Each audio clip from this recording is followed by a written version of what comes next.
that, son? What happened? How's it, guys? This is Dayvy, FPL, and welcome back to the Fantasy Premier League video here on my channel. Now in this video, I'll be taking you guys through a little bit of an interesting one. It's going to be a wildcard draft with no Erling Haaland. So know what you guys are thinking? I'm probably absolutely insane. I agree with you. It's a very maverick kind of decision to go without the most owned player in FPL at the current moment.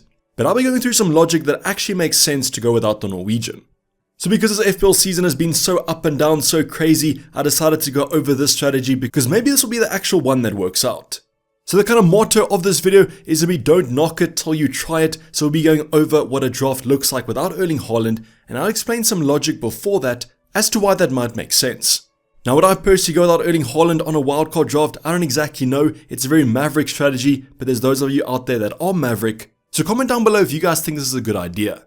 I think the majority of you will probably be saying this is a terrible idea, but if you are interested to see how the draft would look like, sit back, relax, and let's get straight into it. So as mentioned, before we go over the actual team, the actual draft, I want to go over the logic that kind of backs up the fact of going without Erling Haaland, and it's going to be based on captaincy. Now this is not kind of the be all and end all of your decision to go without Erling Haaland. There's a lot of factors that do go into it. For example, who your replacements are, who you can afford with those upgrades, as you guys will be saving a lot of money in the bank. But for the time being, I'll be going over the captaincy debate as it's quite easy to explain, and let's go over the next 6 game weeks.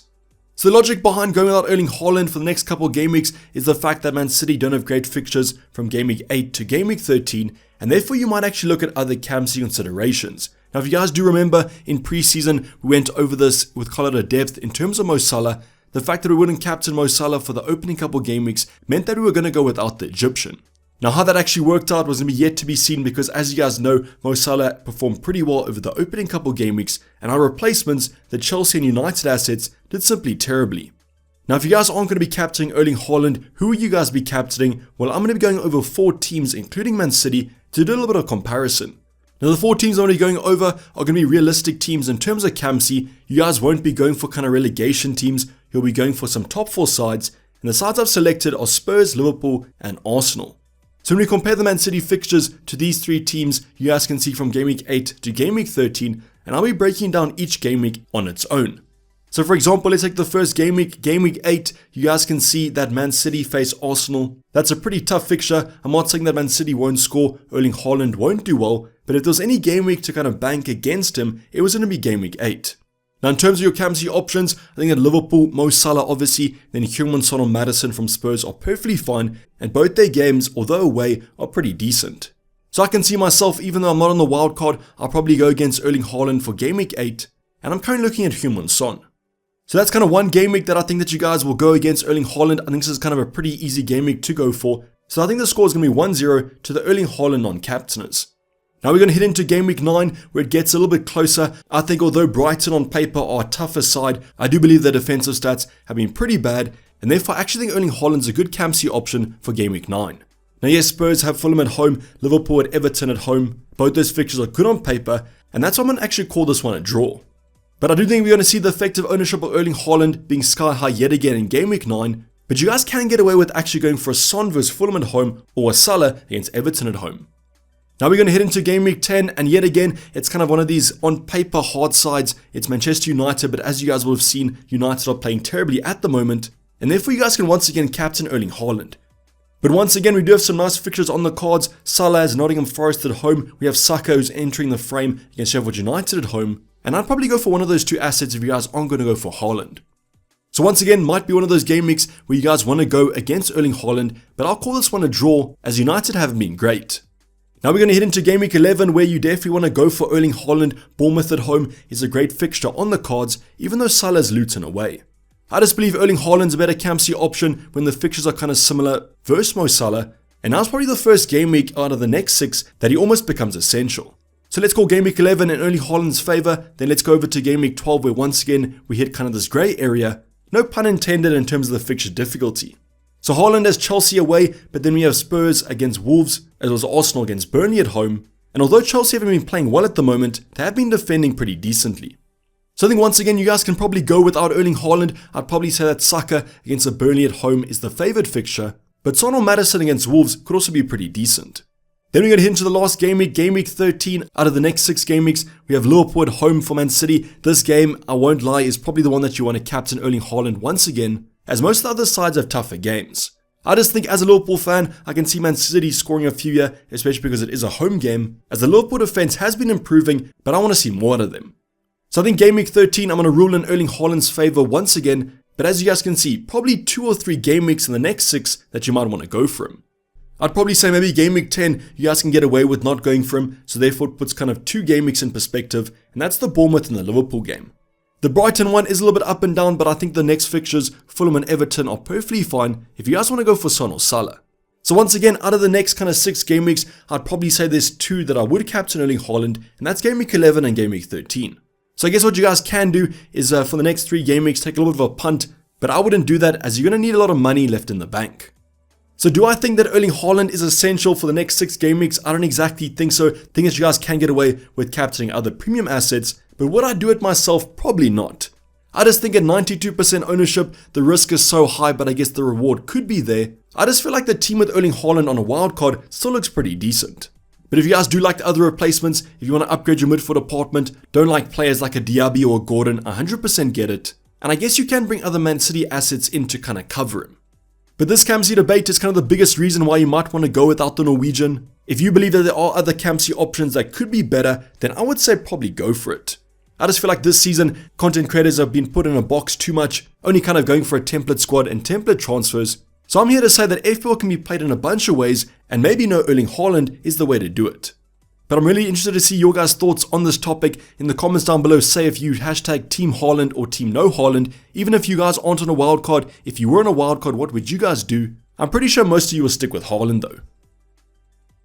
So now that we have gone over the logic for that actual kind of decision, I'll be going over an actual draft for you guys, obviously including no Haaland, as that's what this video is all about.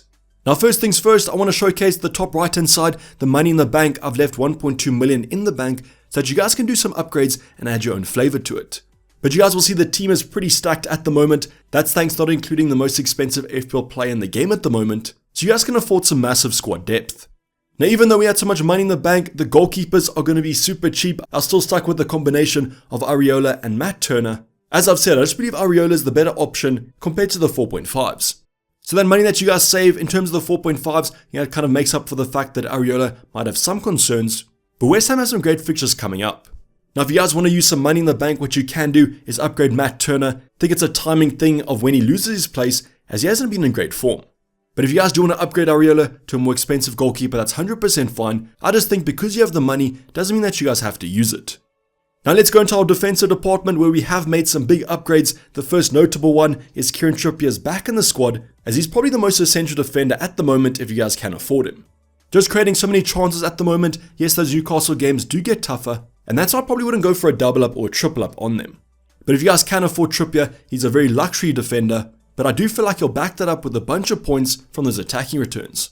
Now if you guys are Newcastle fans, good luck tonight against PSG. That's a massive game on the cards, and hopefully Kieran Trippier has a good game. Then the next couple options kind of pick themselves. It's me Matty Cash at 4.9 million. He's risen in price so much over these past couple of days, and I believe the best Aston Villa defender at the moment. Now we've spoken about those Aston Villa fixtures in depth. They've got great fixtures coming up, and that's why I definitely still go for him.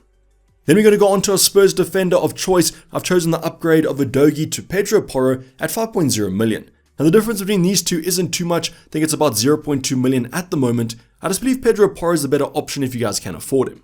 On a wildcard, one of the ways to kind of differentiate yourself, everyone owns Udogie at the current moment. Why not put the fresher kind of item, Pedro Porro, in your team?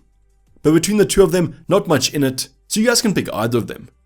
Then the final option is going to be a Stupinan, and the big news today that we got is that he potentially might be missing a few games, but I'll be benching him for the next 2 game weeks anyways. So Stupinan was purely here for that game week 10 onwards run. Obviously if he's going to be missing kind of months or weeks, you can just downgrade him, but at the current moment, because I'm benching him for 2 weeks anyways, I'm just going to put him as a placeholder. Now if you guys are worried about kind of money going down, that's 100% fine, but just remember there's no Erling Haaland in this draft, so you guys can afford 1 or 2 price drops. These back 4 will kind of rotate for the future game weeks. Once game week 10 kicks in, Stupinan will be back in the lineup, as those Brighton's fixtures are simply outstanding. So this back 4, don't think that you guys can beat it at the current moment. Yes, Stupinan's currently injured, I get that, don't worry. He simply has a placeholder for the next 2 weeks. Other than that though, Trippier, Cash and Pedro Porro is probably the most informed defense at the current moment, and definitely the picks that I would go for. Now the midfield department is going to be quite exciting here. That's really where the kind of funds shine. You guys are able to upgrade your cheaper midfielders with all that HAALAND cash. So let's get the more essential kind of template picks out the way. The first one's Mo Salah, just rose in price to 12.6 million. But I still believe that it's going to be worth it, especially without HAALAND in your team. So just remember, if you guys aren't going to go for HAALAND, you have to get these other premium assets in to captain them. And I do think Liverpool have better fixtures than Man City. Now you guys can even captain him in game week 8 against Brighton, good fixture on paper. And he seems to be in pretty good form. Just watch out for that Thursday game as Liverpool are in the Europa League, but I do believe that Salah should be rested. Then the next two selections are pretty template. It's going to be Heung-min Son as well as James Maddison. Both come in with a few price rises over the past couple game weeks, and they have pretty much the best fixtures in the next two, and I think they're going to get a bunch of points. So really for me it's between Son and Salah for that Campsy debate. The one thing about Son though is that he wasn't in training yesterday, but he has been carrying a knock for quite a while. So I do believe that he should be fine for the future game weeks we want to kind of consider if you guys are on a wildcard, but we will get more news in the press conference coming up tomorrow or on Friday. James Maddison on the other hand also has been carrying a knock at the current moment, but he seems like he might be fitter than Son, and if both of them are going to be playing game week 8, they'd be my wildcard. But those three options are very kind of template. Here's where this draft really kicks off. The next selection is going to be Jarrod Bowen. So yes, not as expensive as you guys might have been saying. 7.2 million is great value for the West Ham forward, and his stats this season have been absolutely great. So almost in a league of his own at that price point, definitely would look at him. As I've mentioned with Areola, the West Ham fixtures are pretty decent, and he's a medium-term hold. So yes, I do actually like him. I do like him more than James Ward-Prowse. Seems to be more the attacking option, where, as you guys know, Ward-Prowse is more of an assister. But both should complement each other quite nicely. So really happy that I managed to fit Jarrod Bowen in the squad, as he is quite a nice differential. Now the last selection is also going to be quite controversial. It's Bukayo Saka. So yes, I do know last night came off with that injury in the Champions League, but I do expect him to be fine for game week 8. Now obviously if Arteta comes out in the press conference, says that Saka will be missing the next few games, because he's so expensive, you guys can simply take him to anyone. Whether that be another Arsenal midfielder, if you guys like Odegaard, if you want to go for Trossard, that's 100% fine. Otherwise you guys can move him to simply anyone. But I think if he was going to be fine for game week 8, I probably would still go for him, and just take Arteta's press conferences with a pinch of salt. But yes, just to reiterate, I 100% get the fact that Saka might be injured, but also just wanted to show you what you guys can afford if you don't go for Erling Haaland. So this midfield department looks absolutely stacked. I think this is the reason that you guys will probably go without the Norwegian. Let me know what changes you guys would make if this was your team.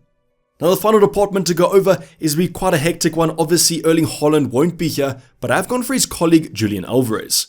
So comes in at 6.9 million, good price to get him at his price point. If he's been nailed for Man City, he's almost essential as they are such a good team.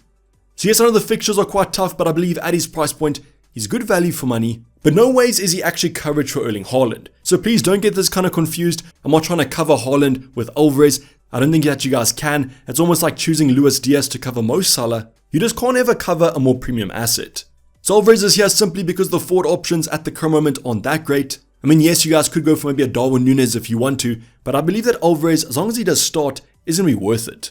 So yes, part of me is kind of wanting a slice of that Man City attack, almost hoping that if Haaland does score, maybe Alvarez gets the assist, and he hasn't been performing that badly over the past couple game weeks. So I've gone for him. As mentioned, the forward options aren't that great, and that's why the forward department kind of picks itself. Now the next option, super template, it's Ollie Watkins at 8.0 million. I don't think anyone's not going for Watkins on their wildcard after scoring a Hattie and 2 assists in game week 7.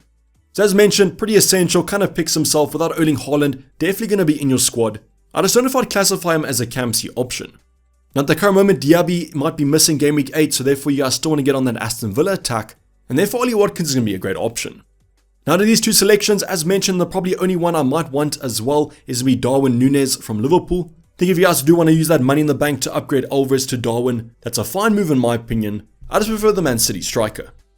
Now this squad will be a 3-5-2 formation, so don't kind of let the 4 at the back confuse you. I just included a Stupinan here as he will rotate for the medium term. So let's go over our 2 cheaper options.